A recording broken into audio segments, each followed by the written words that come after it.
Bonjour Monsieur le Président, je reviens vers vous suite à l'Assemblée Générale dans laquelle vous avez rejeté le bilan 2013 et malheureusement approuvé le budget 2014.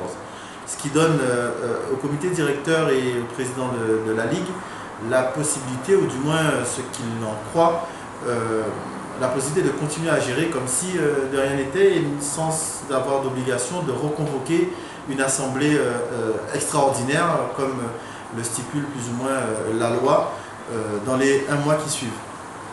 Nous avons donc soumis également ce dossier à la fédération qui est en cours de traitement, mais il est nécessaire pour nous aujourd'hui d'aller rapidement et de faire les choix qui sont importants pour l'avenir de la Ligue de basket guadeloupéenne. Et en cela, il est important que les présidents de club prennent toutes leurs responsabilités.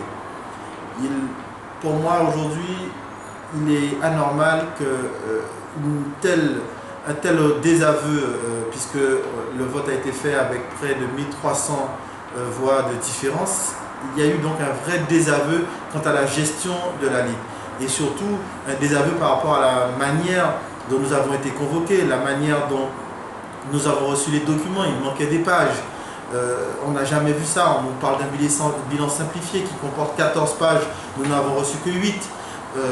Lorsqu'on nous pose des questions, c'est tout juste limite qu'on ne nous dit pas qu'on n'a pas besoin d'avoir ces infos-là. Le PV du comité directeur validant les chiffres n'a même pas été produit. Le rapport du commissaire aux comptes validant les comptes a été lu, mais nous ne l'avons jamais eu dans nos mains. Nous ne savons même pas s'il a été signé, nous ne savons même pas si le bilan lui-même a été signé. Alors tout un tas d'éléments qui nous permettent aujourd'hui à penser que l'insincérité réelle des comptes peut exister ou le camouflage de certaines problématiques. Je l'avais déjà signalé en 2011, la Ligue est en déficit.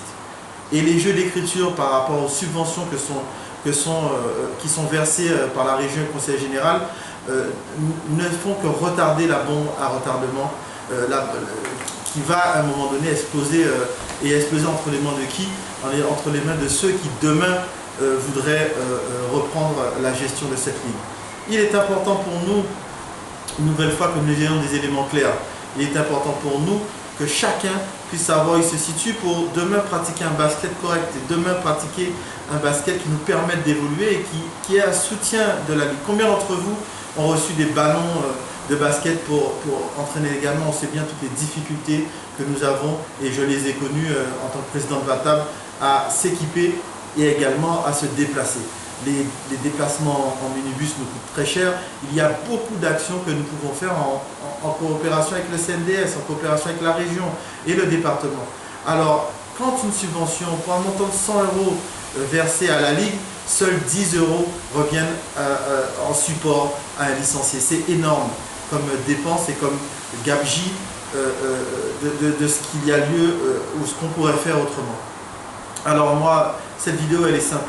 Elle est pour vous dire qu'à un moment donné, il va falloir que nous prenions nos responsabilités. À un moment donné, il va falloir que nous tapions sur la table, pour dire qu'il faut arrêter ça.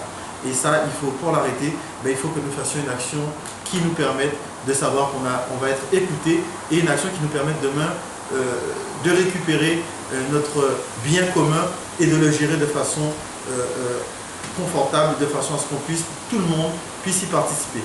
Alors moi, je propose, puisqu'il faut qu'on commence à proposer des choses, je propose de monter une équipe.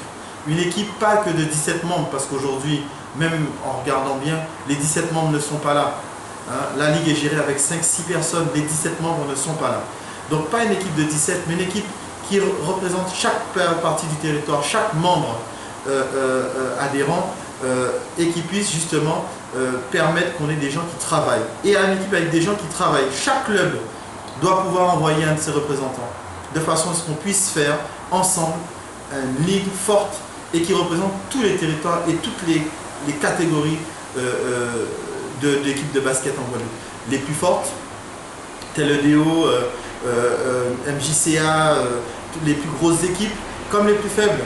À l'époque et jusqu'à aujourd'hui, Vatab, Flyers qui s'en sort aussi, qui se bat. Anse Bertrand, du côté d'Anse Bertrand, effectivement, on a un territoire qui est complètement laissé à l'abandon. Il est important que nous puissions bouger et faire bouger notre territoire pour qu'il y ait un équilibre du basket. Alors, cher Président, cette vidéo, j'espère, vous fera un petit peu vous remonter et vraiment qu'on puisse se battre contre ça, toutes ces injustices, tout ce qui est en train de se passer. Et moi, je serai là encore pour pouvoir me battre contre toutes ces injustices, comme je l'ai toujours fait et comme je continuerai à le faire. Merci à vous.